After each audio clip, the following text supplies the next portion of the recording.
We have some esteemed panelists today to talk about some of the issues that are going on right now, especially around the COVID-19 issue. And as a result, we are going to be talking about COVID-19 pandemic and a personal outreach message to veterans. We have as panelists Reverend Darry Person. He is a pastor of Ebenezer Missionary Baptist in Chicago, Illinois. He was a commander of the Naval JROTC, Proviso East High School, U.S. Navy Chaplain, retired. Last rank was lieutenant commander for 20 years of service. He is now serving still as a veteran in the community and saving many spiritual lives out there. We also have Evan Person, who's a battalion chief, Chicago Fire Department, U.S. Marine Corps. Last rank was a Sergeant E5, and he had 8 years of service. He is still out there defending our people and making sure that they can survive in a very, very trying time. They don't only just put out fires, they put out some of the emergencies that arise secondary to COVID. Also, we have Chanel Payne, Stewart. She is an executive assistant, wholesale food industry, U.S. Army, retired. Last rank was sergeant, 17 years of service. So I am so proud to have all three of you on. Being a veteran myself, I know some of the boots you had to put on and some of the places you had to walk weren't that comfortable. But I am really happy to have all of you on. What I'm going to do is talk a little bit and give a little bit of a pretext to this. But we right now have a lot of myths and mistrust and misinformation out there about COVID-19. And we're told to wear a mask, make sure you wash your hands with soap for at least 20 seconds. And if you don't have that, use a hand sanitizer with alcohol 60 to 95%. Also, social distancing greater than 6 feet. And do not amass family and friends from outside your immediate household for these upcoming holiday seasons, for Thanksgiving, for Christmas, for New Year's, and into the new year as well. And we have to make sure that people, what I do personally is wash my face when I come from outside, because we touch our face maybe 20 to 30 times every hour. And we also, goggle with antiseptic mouthwash. But these are some of the things we can do, but we have to comply with these things. And when that doesn't happen, as Tier 3 the restrictions went into effect Friday morning at 12:01, this was a wise decision by Governor Pritzker. This will save many lives, and the Illinois Department of Public Health with Dr. Ezeki. And these are really forces that are trying to work to help to save lives. But especially for our veterans, we have many homeless veterans. We have veterans who are shut away with PTSD, and it's really hard for them to contend with the social isolation, those issues that arise. So what I want you to do is to tell me a little bit about your experiences, because this comes down to real life. I lost my father-in-law to this. I have 4 cousins who are sick in Virginia. My wife has lost 14 of her classmates and close friends who went to Kenwood. This is a real situation, and we can't go to funerals. We can't, mourn the loss of these people that meant so much to us. So I'm going to start out, and I'm not sure I'm supposed to go to rank order or whatever, but I'm going to start with the highest order I know. I'm a physician, but I know that the minister is much higher than I am. So I'm going to go to Reverend Person first, and you can give us a little bit about what your experience right now. What can you tell us as a trusted community partner, as an advocate for making sure that people live a healthy life? Well, thank you for having me, Dr. Arnold. I'm honored and privileged to be here today.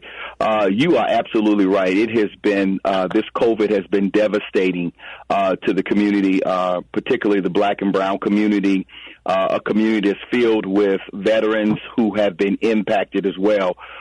We have known many people. We've lost a few members of our faith community to this, a longtime member who was in a nursing facility who transitioned because of COVID. We've had personal friends that we worshiped with who have been married for 20, 30 years and was, having a normal experience in life, and then the husband got ill, and the wife was not able to see him as he transitioned.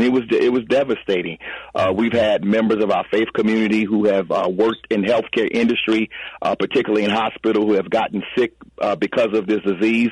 In fact, was on a respirator for a long time, but praise God, she was able to prevail.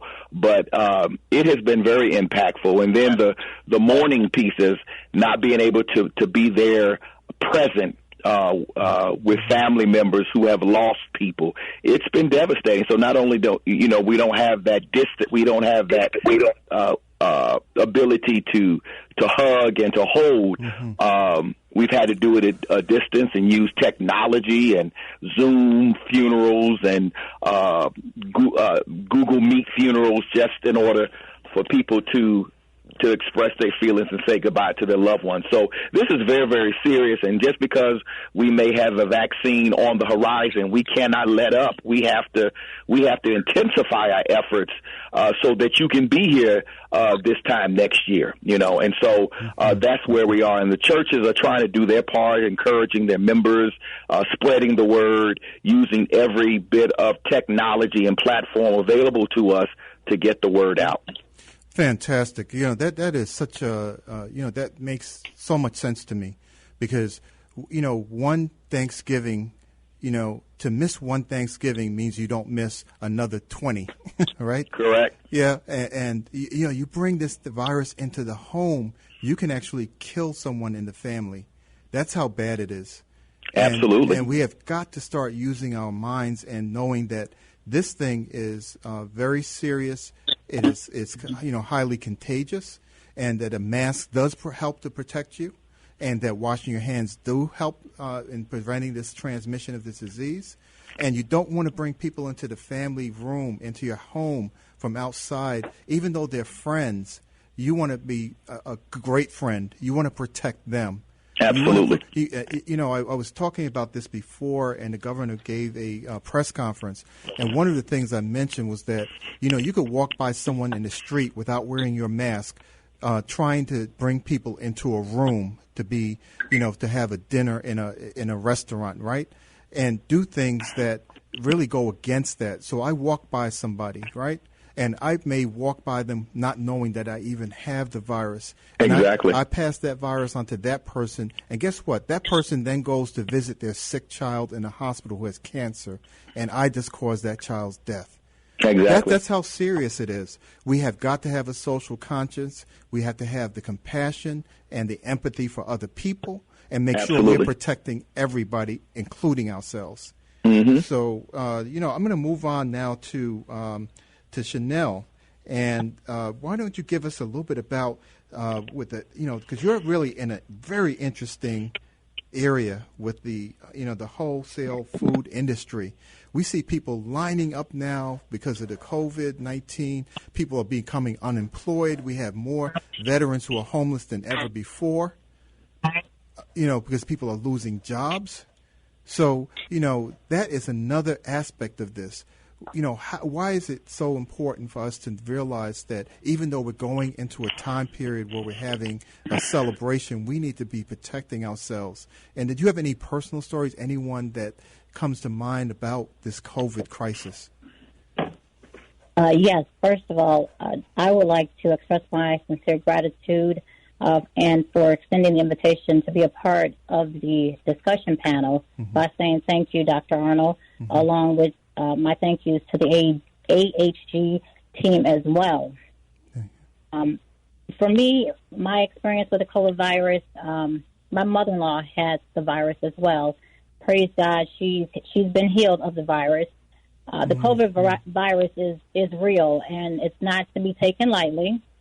During the holidays, we're coming up on our holidays, all three holidays. You have Thanksgiving, Christmas, and New Year's, which normally families are gathered together, and we have to respect each other and show our love by not allowing anyone to come into our homes.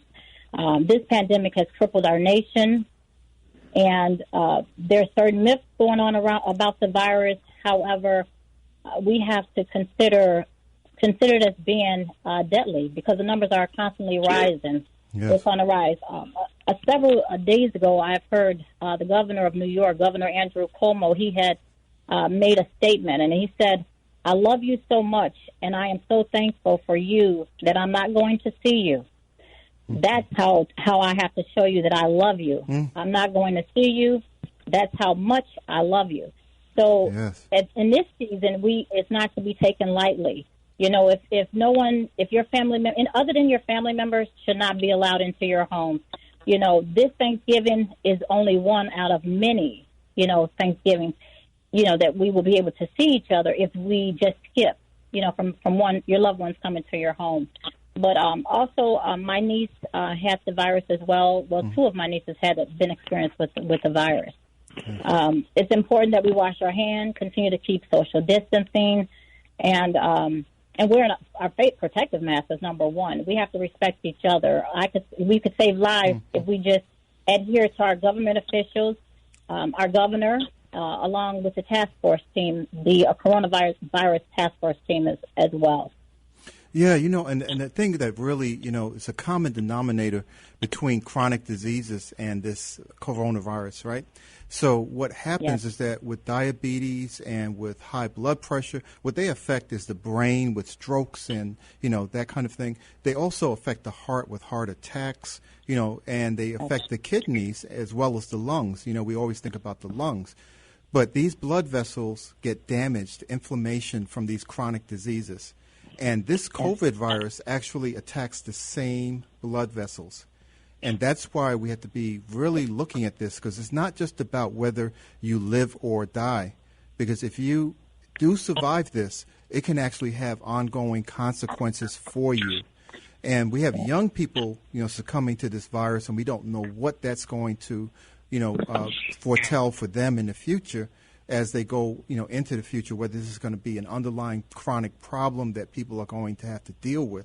That's why even if you're young, even if the, you know, the deaths are affecting mostly people 50 and above, you have to start thinking about what is this going to do for my future as an individual.